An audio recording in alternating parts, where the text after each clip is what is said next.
Mbote mingi bande ko balandile onjoleo. Merci mingi parce que to yambi bino lisusu lelo liboso ya ba écran na bino. Bo yambi biso plutôt liboso ya ba écran na bino. Et si ka pi to ko présenter bino mokolo ya lelo émission na biso na kombo ya kiosque du jour. Kiosque du jour ezali émission o to ko banda ko présenter bino de fois bo bandoromo na ngai Rebecca Bilendo Pukuta. Des fois beaucoup mona ma consoeur Bijou Maïkani. Alors objectif na biso ezali bongo kolobela sur ba sujet o tozomona ezo simba te makambo tozomona ezo marché te na mboka na biso Congo. Alors ceux qui tobito kanga minoko eza ba payate bakoya bakolobela biso sur ce boko mesana na ba invité na biso parce que baza parmi ba invité permanent na biso oyo toko yamba lelo. D'abord c'est un numéro otobandi yango lelo. Je crois que et ça, c'est aussi une occasion pour vous de vous abonner na Oezali chaîne Nabiso. Alors, si j'ai les Ali Bongo, Kinshasa Bopeto, ezali ko marché, to esi ekufa nango. Bah objectif est Kinshasa Bopeto, est-ce que Simbaki, to est Simbaki te. C'est avec ce sujet de toko débattre yango, nandeko Gauthier, Oboyebi Mingi, nandeko Fiston. Na kopesa déjà Ndeko Gauthier Mbote. Bonjour Ndeko Gauthier. Bonjour Madame Rebecca Bilendo Pukuta la Servati. Bonjour na ba internaute nyoso ba abonné à émission na bino et puis bonjour na ba congolais nyoso o baza partout au monde o ba landaka émission et puis baza ko landa biso na minute. Ok, merci beaucoup Ndeko Gauthier ozali nani donc ceux qui esengeli vraiment ba ndeko baeba yo ozali nani. Bon, Nazali Gauthier Boumandeke, Naza jeune congolais. Malheureusement, j'ai évolué dans un parti politique, d'autant plus que Nazui mandaté ou mission te yakoya kolobela na kombo ya parti politique nanga, je ne peux pas les citer ici, mais sinon Naza jeune congolais awa na kobanda ko analyser situation ya mboka d'une manière responsable, d'une manière intellectuelle et puis d'une manière citoyenne. Donc, nous avons une analyse et puis une réflexion dans l'émission indépendamment, nous avons une réflexion et puis une capacité. Voilà. Merci beaucoup Ndeko Gauthier. Je crois que Ndeko va commencer à Nabiso. Excusez-nous. Commencer à Nabiso par rapport à Ozali micro Nabiso. Merci. Nanga modanga naza Ndeko Fiston. Bonjour Ndeko Fiston. Bonjour Ndeko Rebecca Pukuta Bilendo la Servadi. Bonjour Nabandeko Nyonso ya Mikeli ya Poto. Bonsoir na Baoba Olanda Biso pe na Pokwa. Bonjour na Baoba Olanda Biso na Moi. Merci beaucoup Nabandeko ya Canada, États-Unis, Australie. Il y a Europe Mobimba surtout Bandeko ya Belgique, il y a Paris, il y a Hollande ba Olanda Biso. Toza elongo na bino lelo po tolebela mai Italie mboka na biso. Voilà, yebisa biso Ndeko Fiston ya nkole ya zanani to yamba yo mwa kale bandeko babosana yo là c'est sûr. Ndeko Fiston ya nkole azali congolais, azali kassayen. Professionnellement parlant, nazali journaliste, na travaillaka awa na Kinshasa na radio Lisanga télévision et Ndeko Roger Lumbala et aussi na ba chaîne partenaire Ebele. Donc, tous les analystes politiques indépendants, to lula kolobela o Italie politique yamboka na biso, surtout bae o bozalaka libanda yamboka biso tozalaka wana à la recherche de l'information et la vraie information pour na komemela rabino yango tongo midi pe pokwa. Voilà, merci beaucoup. Je crois que Bandeko Baladi présentation Yandeko Fiston Ndeko Gauthier pour comprendre ce qui bazali banani. Lelo tozo lobela to yambi bino na cadre émission kiosque. Na émission na biso tozo lobela bongo sur ba makambo to moni et marché té jusque là peso marché té. Alors ezali bongo émission yo bandeko belé bazali banda mboka baza vraiment on a besoin baye bapé que dit les Congolais, que dit les Kinois par rapport à ba situation yango na ebité Ndeko Fiston le quoi micro eza na ngambo na yo toko banda na yo mais quand un peu ko ebisa biso idéologie ya Kinshasa Bopeto. D'après yo, na ba analyse, na ba observation sur ça qui est qui projet moko zaki nango mokuse. Ce qui est qui mokuse et il fallait marcher ndenge nini. Est-ce que résultat na yango est si positif, to résultat na yango est si négatif? Ndeko Rebecca toza na 5e République, lelo oyo ba élection et outi koleka na 2018, to mona ki tozi mokonzi mboka ya sika. Tous eu Assemblée nationale, Sénat, SICA, tous eu gouvernement provincial, Oyo et Outi que voté les biso, le premier citoyen de la ville, la province de Kinshasa, Oazali Gentini Ngobila. Gentini Ngobila, tant que la campagne électorale naïe au sein de l'Assemblée provinciale de Kinshasa, campagne électorale naïe, qui mentionnait vraiment sur des points. Tout le monde qui autre le Bela qui Kinshasa Bopeto, et aussi deuxièmement, il a parlé de la sécurité des Kinois. Mais aujourd'hui, on ne parlera pas de la sécurité parce que ils ont un ordre du jour, on a vu ce tour le Bela où est allé à Kinshasa Bopeto parce que ndeko na biso auto bengi André Kimbuta yango ya ngambo ya bandeko na biso FCCP ya PPRD atika Kisasa na salité makasi lelo oyo na commune ya Gombe oyo ba Belge bandeko na biso batikela biso yango na mwa ki Bopeto mais lelo oyo soko ye na Gombe salité eleki makasi même na Kingasani même na Kimbantseke donc lelo oyo ndeko na biso André Kimbuta atika Kisasa na salité ndeko Gentini Ngobila tangu alingi akoma gouverneur de la ville aye ko flatter biso ba Kinois ko lobela biso ke soki azuki bokonzi ya ville province ya Kinshasa ako rendre Kinshasa na biso Bopeto mais tomoni ezalaki flatterie a flatter ba Kinois na ba Kinoise par les canaux ya ba députés provinciaux pona ko lobela bango ke sora zuki bokonzi ako komisa ville ya Kinshasa Bopeto mais au moment où nous parlons à cela déjà plus ou moins 5 mois étant que gouverneur de la ville-province de Kinshasa, mais nous ne voyons pas des intercelles par rapport à Oyo Tobengi Kinshasa Bopeto parce que ezalaki d'abord quoi ndeko Rebecca ceux qui n'ont pas anticipé muke nakolobake tangu aye dès le 2 premiers mois naye abandaki ko décaisser na trésor public provincial ya ville province à Kinshasa 17 millions de francs congolais oyo ceux qui te convertir yango en dollars surtout pour la bandeko na biso bazona na biso na Europe lingara mingi dollars na euro ce qui te lingi to convertir yango en dollars et ça là qui plus ou moins 10 000 dollars donc gouverneur ya ville province à Kinshasa ndeko Gentini Ngobila o azo travailler mabe abandaki ko bimisa 10 000 dollars chaque mois pour na kopesa na 24 bourgmestres ya ville province à Kinshasa o esalaki 240 000 dollars le mois mais asalaki yango un seul mois a débloqué qui monta wana pour repesa na ba bourgmestre basala activité o ya Kinshasa Bopeto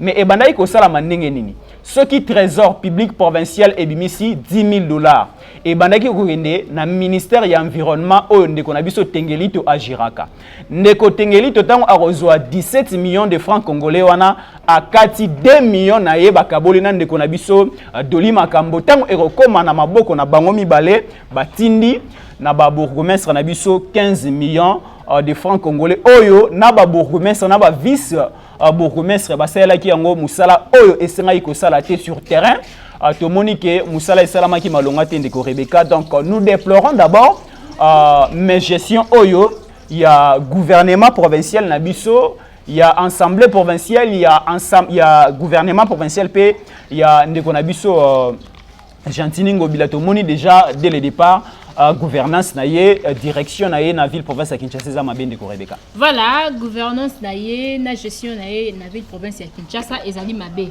Ndeko bomandeke. Kinshasa Bopeto ezali en fait eza eloko ezali ce que toko côté yango c'est une réussite ou to ezali vraiment échec total. Bon, en fait kolobela réussite ou échec et dépendaka par rapport à l'objectif que qui a signé dans le projet. Il faut que le projet à Kinshasa Bopeto na sala qui est fort ya kozwa kotanga yango. D'abord il y a projet qui na ba incohérence mingi. Otala mingi caméra. Eza na timing te kolobaki pendant période boy il faut to komisa Kinshasa boy ba salité boy ba place boy to mona ngote tout ça. Donc incohérence ya liboso ezalaki wana incohérence ya mibale eza par rapport au financement. Vous savez, opération ça la propriété dans la ville à Kinshasa, entre autres évacuation ya ba immondiste et ezozo moi misolo ebele vraiment.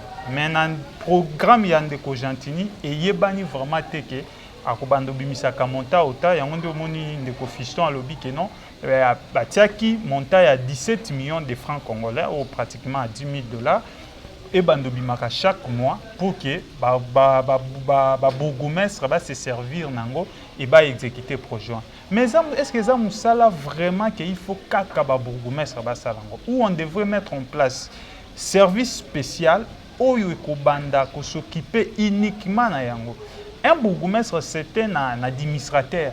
bourgmestre est administrateur. Ce n'est pas au bourgmestre à qui lisusu, non. Le bourgmestre ne peut que superviser comment les travaux sont par rapport à service spécial. Donc il faut créer plutôt, service spécial, il y a assainissement à la ville à Kinshasa. Sans yango, ça serait difficile. Et pour l'instant, par rapport à l'annonce, il y a un programme, il y a Kini Bopeto, et moi je peux dire qu'ils ont un échec. Parce que pour évaluer l'activité ou pour évaluer le projet, il y a un résultat et puis faisabilité sur le terrain. Jusque-là, résultat exact.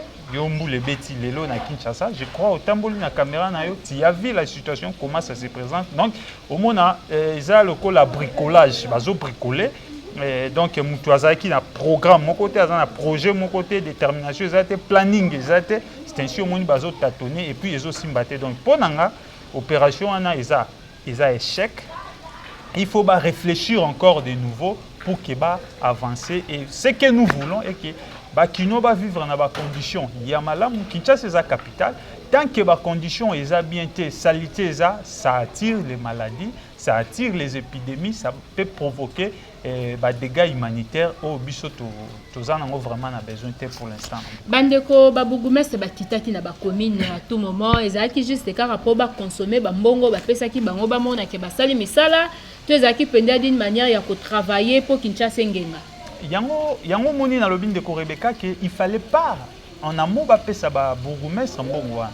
Conséquence ba bourgmestre non mais bourgmestre a cause à mokonzi a commune bien sûr on ne refuse pas mais bourgmestre ne devrait pas être muto et il faut être la propriété il fallait service spécial service wana maintenant et étendre yango na ba 24 communes et chaque service chaque département na ba commune sala ka musala na gouverneur ayara comme superviseur ou azolandela exécution ya ba travail tant que gouverneur bourgmestre yemoko azumbongo qu'est-ce que nous avions vu les médiatiques tout le monde ba bourgmestre ba comme ba médiatique au lieu basala musala bango ba komi to comme moi ba on est na ba TV ba se faire ba publicité moko. Or on n'avait pas besoin de télévision pour comprendre ce qui se passe. Or, pour comprendre, comment on a image à Bourgmestre.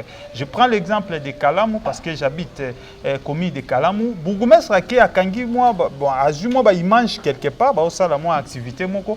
Mais quand je passe dans le quartier Moussoussou, je trouve que saleté est zakaka. Donc insalubrité est zakaka. Donc ce qui revient à dire que il faut bâtir plutôt service spécial et bourgmestre va superviser des yango et non bango ba salara pour mbongo ils n'ont rien foutu avec cet argent. Donc c'est ainsi je comprends même pourquoi les gouverneurs et son vice va réfléchir que va suspendre dans nos décaissements pour nous permettre de réfléchir encore davantage sur la mise en œuvre du programme. Voilà, nazongeli ndeko fiston et encore les soko kosimba. Il y a pas ces alliés que Kinshasa Bopeto RIE, Babougumestre nyonso, c'est comme si bazwa ki penza mo ba marché moko boy. Alors tout le monde qui bango ndenge nini bakitaki kaka na ba coin ndenge ndeko bocha lobi moi coin moko boy, asali moi musala ba filmer mais na minute so ke na ba coin wana salité ezali susu koleka o ezalaki avant. Alors pour moi, ezali d'une manière moko stratégique ko ba bourgmestre ba sala kité pour na ko influencer gouvernement ou encore ko influencer gouverneur de la ville to bazaki pena na bolingo to baza pena na souci lelo ba commune na bango engenga.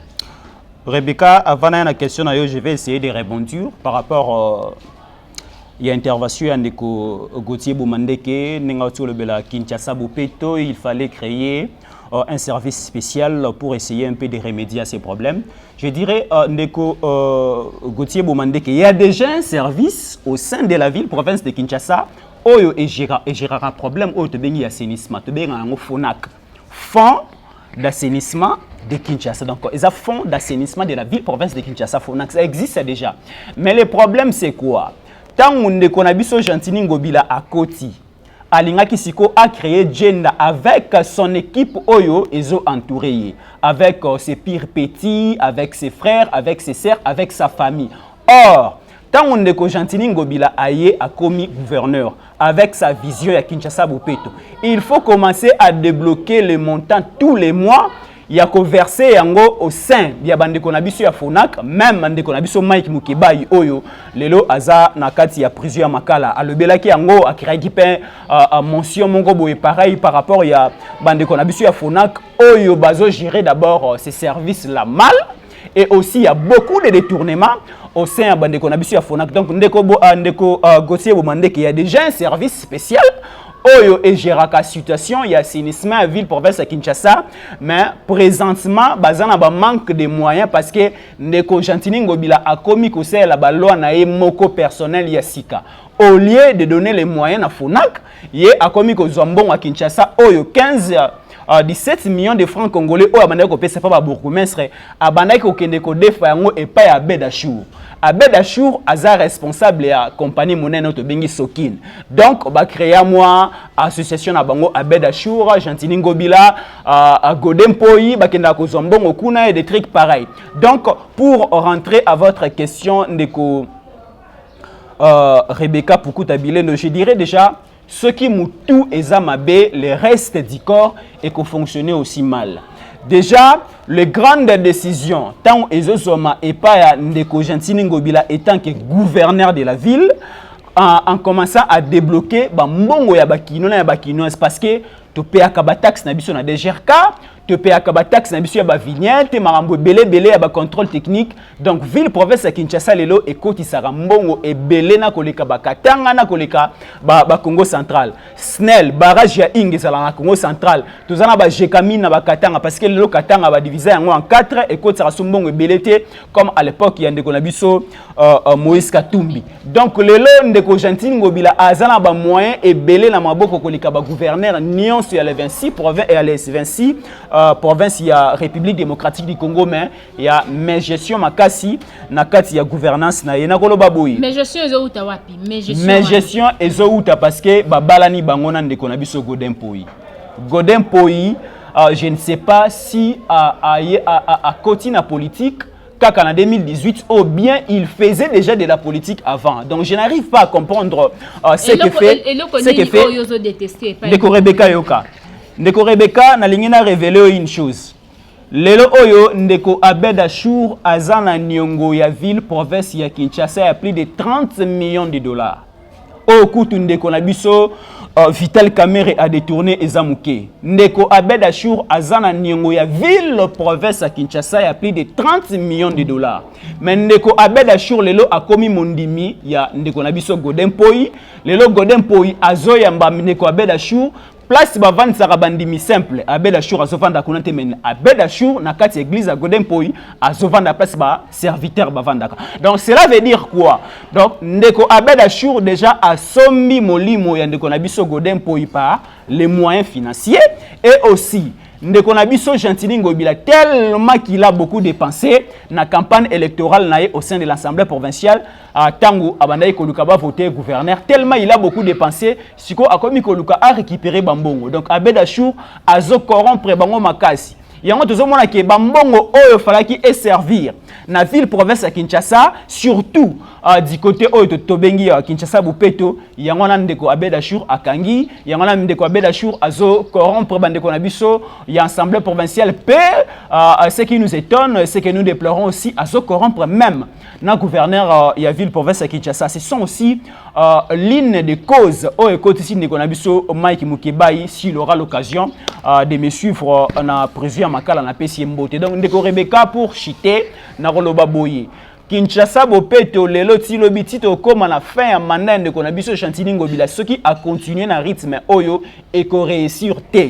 Il faut alukaba o bazaba spécial parce que ndeko Rebecca il y a des personnes oyo à l'université basala uniquement au bengi environnement. Comment assainir une ville?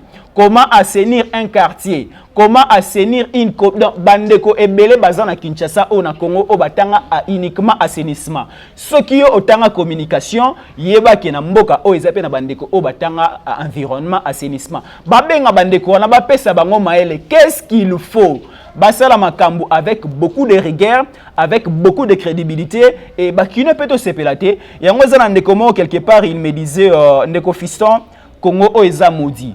Parce que quand je voyais Tozu Siko Moussala Nzambe Aza comme comme président de l'Assemblée provinciale à Kinshasa, c'est que Kinshasa est Kobunga. Mais tout le monde, un homme dédié comme président de l'Assemblée provinciale, mais toujours des bêtises comme à l'époque de Ntingi, toujours des bêtises comme à l'époque de Ndeko André Kimbuta. Donc, je vais conclure en disant que Mboka Oyo est maudit.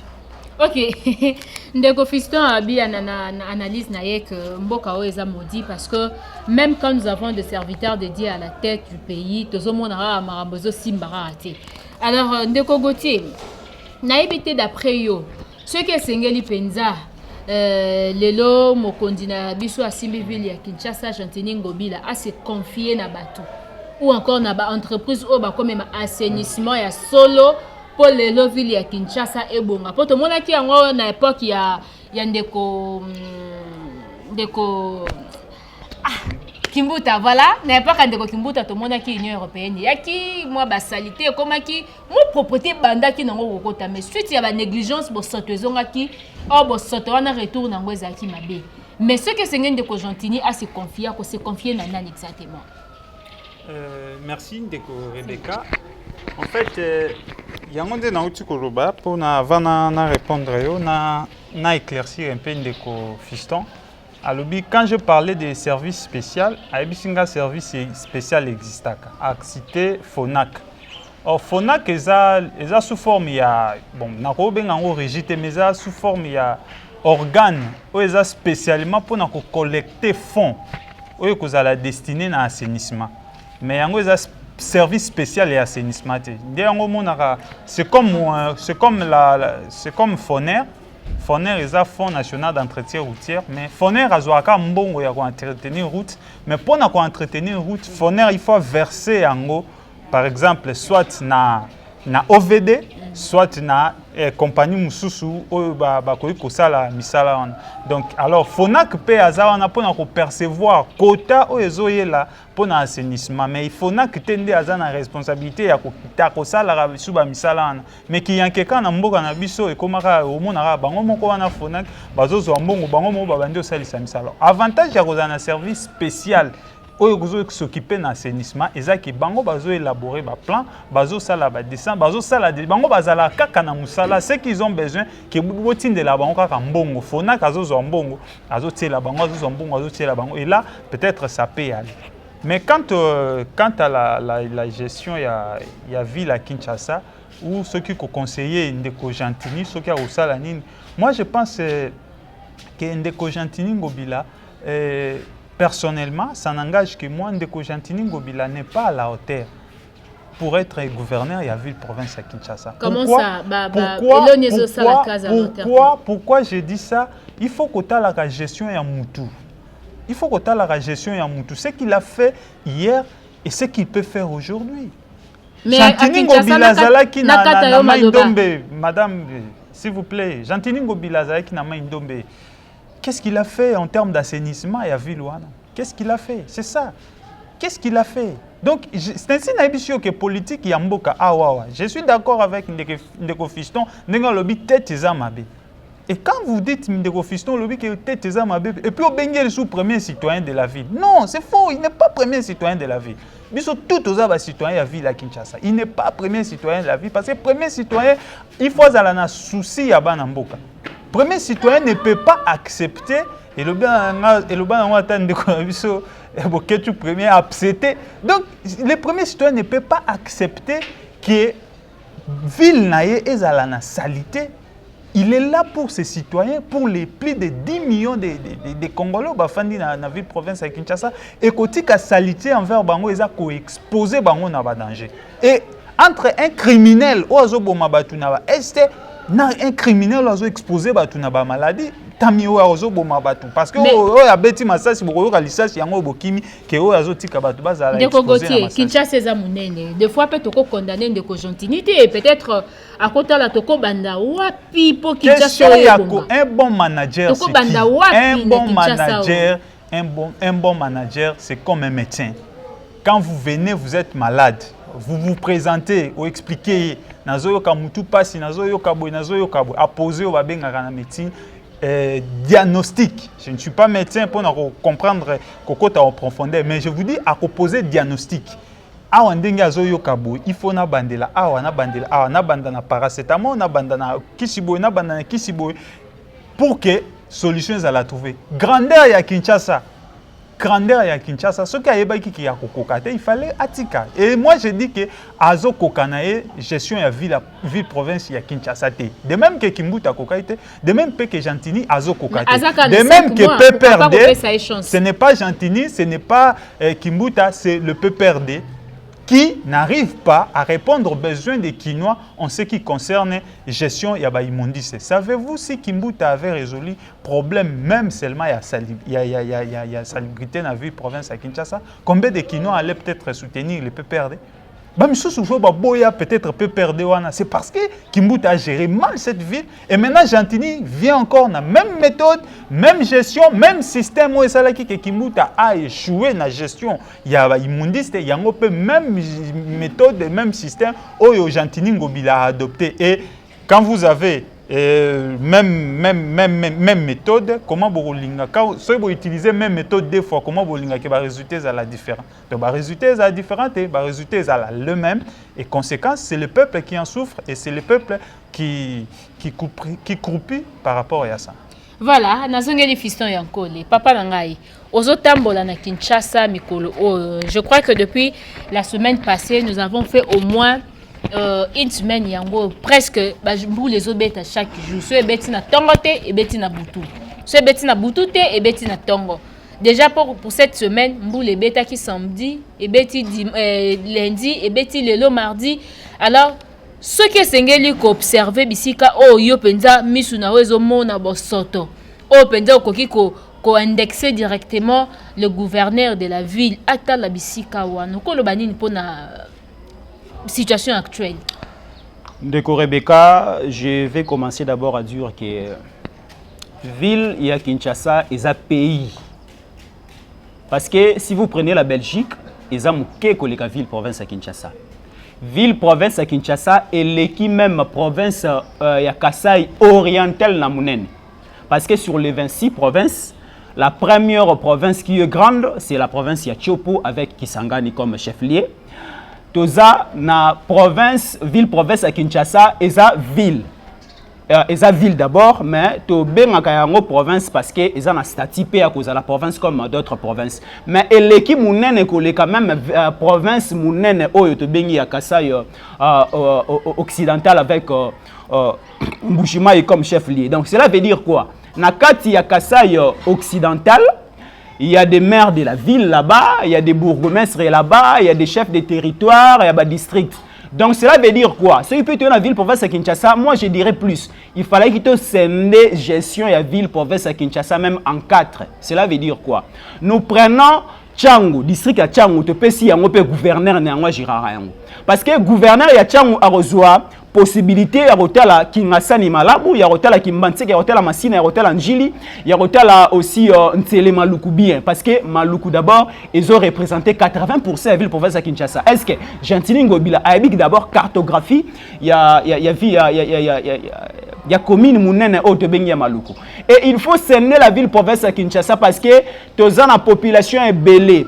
Plus ou moins 12 millions d'habitants la ville province à Kinshasa. Est-ce que Gentini Ngobila a la capacité à gérer 12 millions d'habitants? Il y a plus ou moins 1 million d'habitants dans la province de Maïndomé. Donc, moi je dirais d'abord, Ndeko Rebecca, pour essayer d'élargir mon argumentation, il y a Rolobake. Ndeko Gentini Ngobila a la compétence et capacité à la hauteur de gérer ville province à Kinshasa parce que Oyo est un pays plus que la Belgique. Oyo est un pays mobimba. Ata otikeli facile lo à gérer ville province à Kinshasa na rythme à Gentini Ngobila kokati parce que il y a des battus et mitou passi ezana mutu mususu ameli ji et pas na eme abimi na boulevard Lumumba abouaki sachet abouaki bidon. Donc ville province à Kinshasa ça demande beaucoup de sensibilisation pour interpeller ba comportement. Ezo senga sensibilisation makasi, mais ce que nous avons remarqué chez Gentini Ngobila tozana nous na auto bengi immaturité politique et aussi il n'y a pas aussi la hauteur de la communication. Tu dois sentir communication dans le cabinet à Gentini Ngobila parce qu'il faut d'abord savoir communiquer.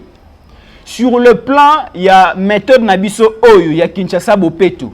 Comment est-ce que nous allons faire notre calendrier est parce que activité Oyo Kinshasa Bopeto, ceux qui osent se rappeler, tu le vois que Kinshasa Bopeto est vision au Gentili Ngobila Aeki Nango, mais il fallait qu'il a lancé Yango. Il fallait qu'il a lancé Yango le 28 septembre de cette année, donc 2019. Mais hier, avant de lancer l'activité, il faut Azela, président de la République Fachi, au Azela qui na New York. Assil sa voyage, ceux qui a zongi comme ça, le chef de l'État a lancé Yango. Est-ce que activité à Mouké, bon, Nabenga Yango Mouké, vous allez m'excuser. Est-ce que activité au Tebengi à Kinshasa Bopeto, il faut que c'est la Félix au Azela qui li banda ya mboka. Aya ko lancer yango de ceux qui otongi pont na Kimbanseke orozela na Félix aya ko lancer yango pour banda roleka c'est le même problème automoni na route ya Bokassa et laki mais si ko botika biso ba conducteur bande ko na biso ya ba wewa bande ko na biso ya ba bis ba banda koleka il faut bozela fachi auta musika ya ko lancer donc il faut totika politique wana ya époque ya ndeko na biso Kabila na ba pont ya 1 mètre na ba pont ya 2 mètres il faut ozela ndeko Kabila aya ko lancer yango non il faut que la part des responsabilités de Rebecca est comme partagée. Donc, et dans l'activité, il faut chef de quartier à ça là, il faut chef d'avenir à ça là, il faut bourgmestre adjoint à ça là, il faut aussi gouverneur à sur la responsabilité. Et moi, je dirais ceci. Ndeko Rebecca, moi, je suis natif, il y a commune, il y a Kassavubu, il y a voisin, il y a Ndeko Nanga Gauthier, parce qu'il y a El Yakalamu. Commune nanga Kassavubu ezana bosoto makasi bandeko na biso ya pote bozo na biso soki obotema na Kassavubu lelo koma na Canada koma na Belgique koma na Australie koma na France na Belgique partout au koma oza Holanda biso commune na yo ya Kassavubu koma salité avec bébé climatiseur. Ezara Kassavubu c'est presque toutes les communes. Je parle de Kassavubu parce que avant na émission na Utiona Siko Siko pe na solo baboye mbula pe aussi ko beba donc na kati ya wenze ya Gambela ndeko Rebecca et na place ya Rocha Lokolote donc na chaki soulier na ngai oyo ya $80 na sac na banga ki beba na chaki yango na sac na longwana na bima na wenze ya Gambela soki na bimi na wala telango libanda donc bo soto eza makasi.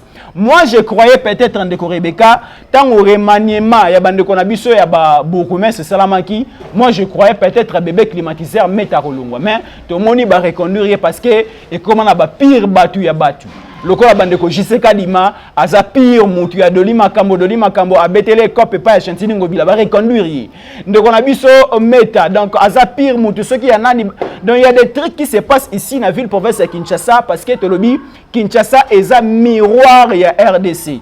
Pour que la RDC puisse décoller, il faut que Kinshasa soit un exemple. Tant que Kinshasa est décollé, tu as un peto, tu as salité dans ma tête, tu as salité partout. Le oyo, ndeko Rebecca, au début de ton émission, tu as ndeko Fisto Bungaki. Na Bungaki parce que na Belaki, pourquoi? Parce que Bosoto eleki makasi et créé ngungi na Kisasa, na beli malaria, na beli ba malade belé. Et c'est là qu'il faut vendre na ndaku, na landa traitement, le on a biki na zongi na télévision. Donc cela veut dire quoi? Ndeko Rebecca na Belgique, na France, le Belassou Marambo etali ngungiti. Na Belgique, na France, le Belassou Marambo etali moustiquaire imprégné. Mais le oyo publicité egle kaka tongo midi pourquoi moustiquaire imprégné na ba télévision na biso pourquoi? Parce que bosoto eleki makasi. Bino ba e bozali ko kamba ville province Kinshasa to sengi bino pardon. Mbongo na biso ya ba impôt to futaka il faut bozongisi la biso yango na ko kabela biso na banda koute mais bo assainir ba avenir na biso ba commune na biso et permettre biso de vivre à l'aise et permettre bino pe lisusu boya ba impôt na biso lobby ozali ko parce que ceux qui besoin entretenir na nos population na binoté et ko zala pe pasi makasi donc bande ko na biso boza na volonté biso neto memaki bino boko na bakonzi bo servir pour la population et la ville province à Kinshasa. Voilà, merci beaucoup na bandeko yo bazo landabiso. Donc je vous signale déjà que au moment où tozali ko loba donc ba explication bozo mona ba illustration ya Kinshasa na ba différents coins le lenge bosoto na bo na ebité na kobenga bosoto na nini mais au biso to moni zaka bosoto ezali ko continuer et on se pose trop de questions est-ce que Kinshasa Bopeto et soukaki nango to ezo continuer. Nous avons une maladie grave na mboka na biso eza que motonio sa luka bokondi aza na capacité te mais ya zo luka bongo bokondi et puis toza na niveau ya capacité moko ya corruption na ebité so to ko côté na mboka ni na mokili mobimba. Alors na ebité ndeko bomandeke ceux qui to continuer na ba stratégie ya koluka kaka bokonzi ata so ba pesu yango na voie normalité okomema yango na niveau ya corruption poka koza la wana. Est-ce que kosunga congolais lobby même après 5 ans 10 ans tout le monde a peu ba changement ya malamu? Bon, nyoso zo dépendre na vision ya bato et puis éthique. Aujourd'hui, je peux dire problème est un homme politique congolais. Il faut qu'on ait Gentini Ngobila. Qui est Gentini Ngobila? Gentini Ngobila a bandi makambu ya ba commerce. C'est un commerçant. Donc c'est un businessman. Na souligner na Congo so bomoni mutu na côté politique, c'est que a outi na commerce. C'est un grand homme d'affaires. Ba moni ba mbongo na ye po mokimboka na biso pe profiter na yango ba kondio baza sur place ba bendiye ba kotisi na politique. Naturellement, ce ne sont pas des gens au ici, peut-être ba tangi ba université, ba sali ba politique. Je ne sais pas est-ce que yango pe keza ba caractère ou ba comportement ko sunga biso to a marché lobby. Non, eza yango na lobby non, eza niveau ya éthique na politique ya mboka. Oyebi so Bill Gates azaki congolais mais anga zape candidat président de la République. Ceux qui sont congolais azaki Bill Gates. Donc surtout un congolais moko le roi Bill Gates, anga za candidat président de la République. Pourquoi? Les gens en politique, ils ont une notion de s'enrichir avant notion de servir. C'est là où les problèmes se posent au Congo. Même Mobutu, à l'époque, on a un père, un père slogan, toujours servir, donc servir et non se servir. Et c'est un simple slogan, il fallait elana na misala. Lelo ce que tali Gentini Ngobila, même ba effort à Salaki pour qu'il y ait comme gouverner, ils ont été pour servir. Ils ont été un pour qu'il à vivre mieux, pour qu'il à s'enrichir, pour qu'il à tonga babiloko, tout cela. Alors quand vous avez déjà un politique comme ça qui vient à la tête, bon, si il y a administration, eh bien bon, qu'est-ce que vous attendez? Qui vous sert la population, que les lanabino kutu et le bélier et l'autre mon côté. Ndeko fiston au moins azoloba, bon, bien sûr, ils ont des informations, ils ont dit, il y a une investigation avant de trouver la preuve palpable pour nous relever. Mais ce que tali makambozo leka, surtout dans la ville province de Kinshasa et puis dans la gestion de Ndeko Gentini, je vous dis Ndeko Rebecca, 2 ans ils ont ébélé ba kino ba rolela André Kimbuta. André Kimbuta profitons directement pour. Moi je vous dis, les kinos vont se rendre compte que gestion ya Kimbuta ezali nango mabe ba rolele te ke na ndenge ke gestion za mabe non, c'est-à-dire mabe ya gestion ya Kimbuta o ya Gentini leki mabe koleka mabe ya gestion ya Kimbuta. C'est ainsi ba kino ba koloba vaut mieux attaquer Kimbuta que Gentini. Et bon il y a solo ndeko ya donc ndeko Gentini azokoka ville province ya Kinshasa te culture pe ya démission loko ezalaka te akotika la pe ko démissionner te assemblée provinciale asa tchango déjà na poche. Ndeko na biso pe mosali ya nzambe to bengeka mosali ya nzambe po aza pe serviteur dédié Godin Poi basi ba tire déjà na poche et pas Gentini donc il sait pas contrôler na circuit à comprendre comment la chose fonctionne ayebi déjà wa place ya roli à part na et s'il y a fandi a kangi ne munoko le reste est allié parce que alingaki banama ba biloko moko ba yaki na lire moko na debiso moni ndeko Godin Poya qui n'a pas vitesse moko au débit mais herba bengiye batalisi ba bitala awatala amoni que moyen simba isu ba politique était à la quitter l'une de konabiso Mike Mukeba yo ba lever immunité ba salabo en réalité rôle na ezate wana relever immunité parlementaire rôle neza ya contrôle il y a qu'au contrôler exécutif il y a qu'au contrôler problème net il y a assainissement il fallait yende Godin Poya bimaloko la tête. Il y a qu'à rappeler Ndeko Gentini. Et maintenant, à Congo, en réalité, c'est l'Assemblée provinciale qui contrôle l'exécutif. Mais maintenant, à Congo, les choses sont inversées.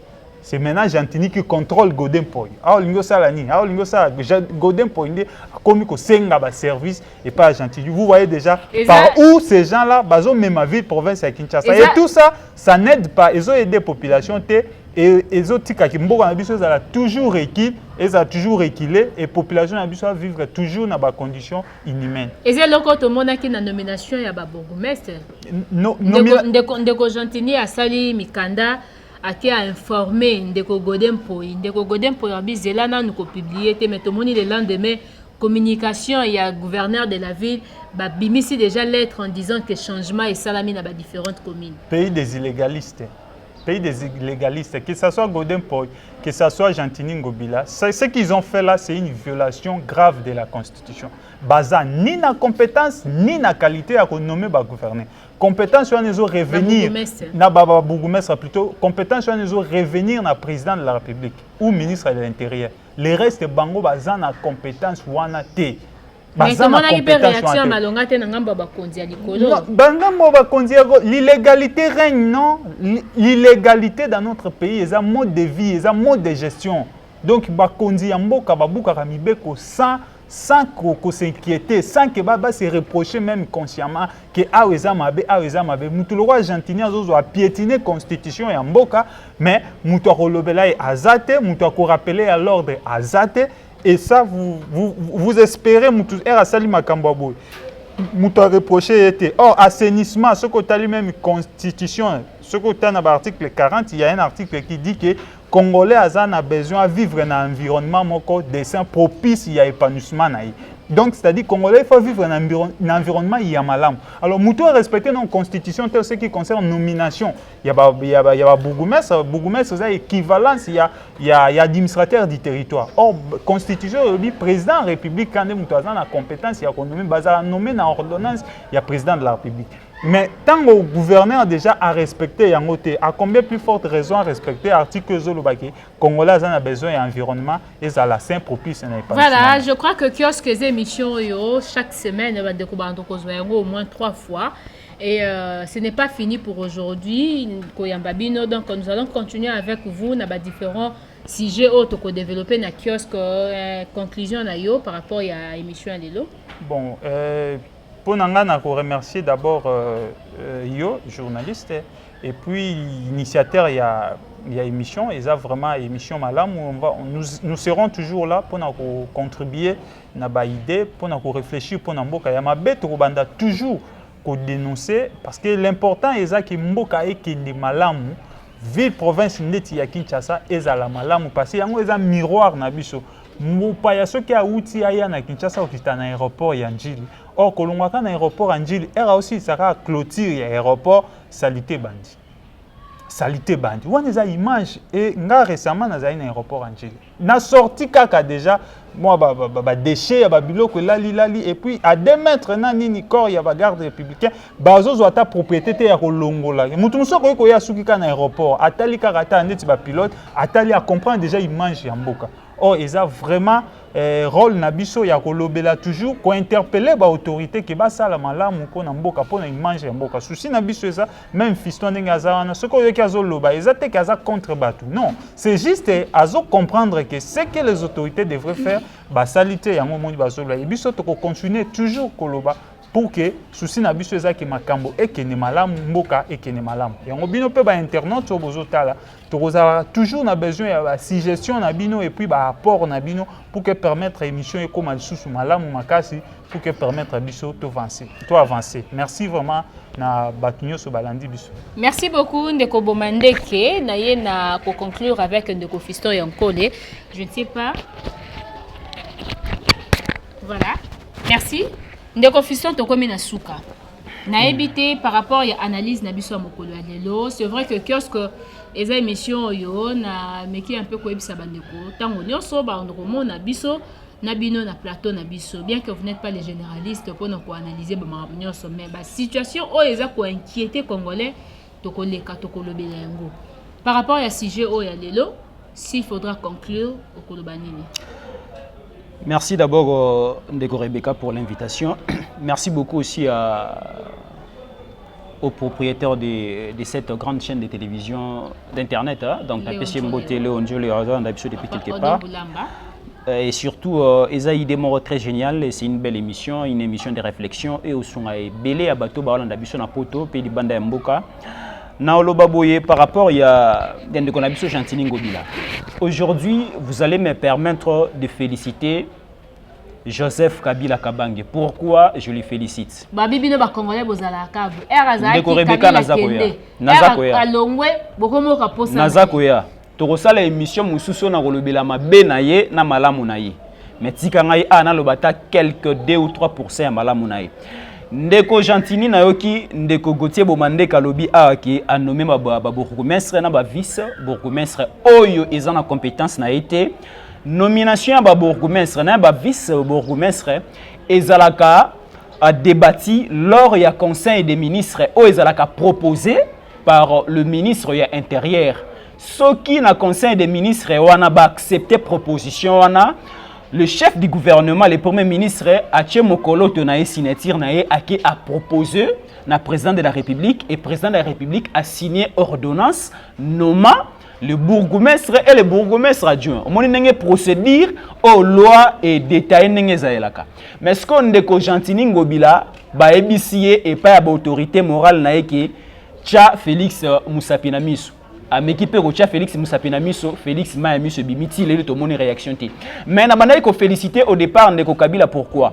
Parce que Ndeko Kabila ce qui te na province il y a Grand Katanga à l'époque. Tangu Ndeko Moïse Katumbi alongwe gouverneur à ken exil politique. To monaki Ndeko Oayaki gouverneur ezalaki Ndeko Nabiso Kazembe. Kazembe tangu aye a commis gouverneur. Asalika ka erreur ya muke. Ndeko Kabila na Kisasa ayoki abengani bacheka popo. Ce qui toke na province ya Grand Équateur.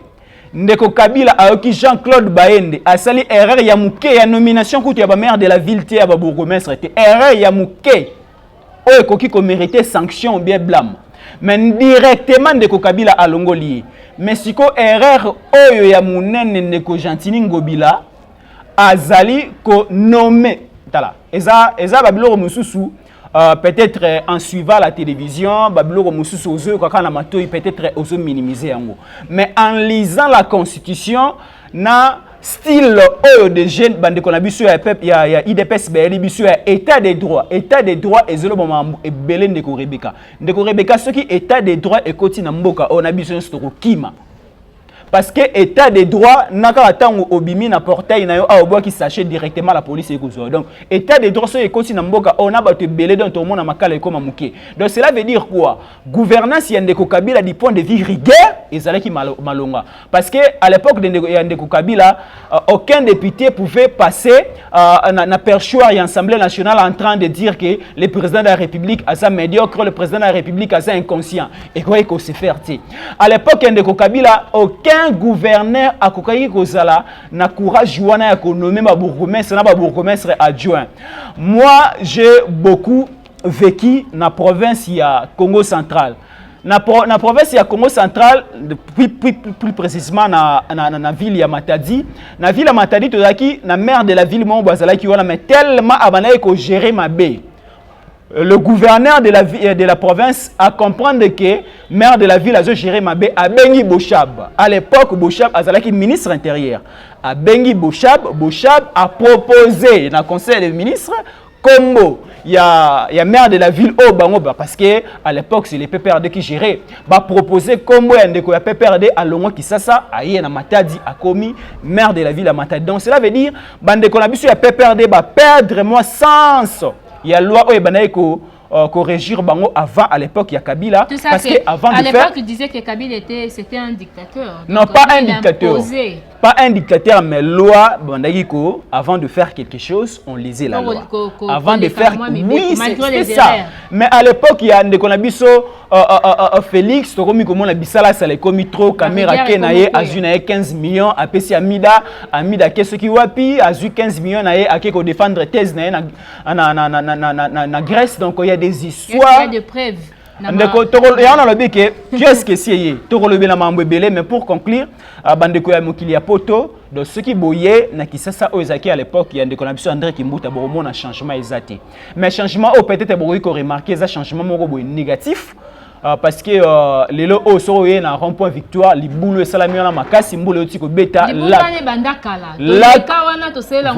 la communene ndeko Rebecca peut-être les lots communauté ngai pour venir na émission le na tongo na leki wana lac ya munene efungwami wana ozwa idée de komika lokola Kinshasa Brazzaville po olongwa koto kende koto donc lac ya munene komi wana donc to senga na bande ko na biso oyo bazokamba ville province ya Kinshasa ba yokama ya population bakanisa oyo balakaki population na campagne électorale na bango bacha ba projet na bango en place pour que kinoana kinoise ba vivre na kimia et kozala esengo na biso ko informer na batu ya poto que Kinshasa ezotambola malamu parce que biso et comment non bande ko wana bazalaka ba mona ka place ya mabe non biso so to moni ma place ya malamu to roya ko lebela batu ya poto bande ko Australie bande ko ya partout que awa ma gentina zo sala malamu awa ndeko fatia zo sala malamu awa bourgmestre awa boyebu ba sala malamu biso to zana tika pona omona ba place ya mabe. Merci beaucoup. Voilà, merci beaucoup Nabino Bandeko Bolanda Kibiso. C'est vrai que émission kiosque ezo lobela ba makambo to moni ezo simba te.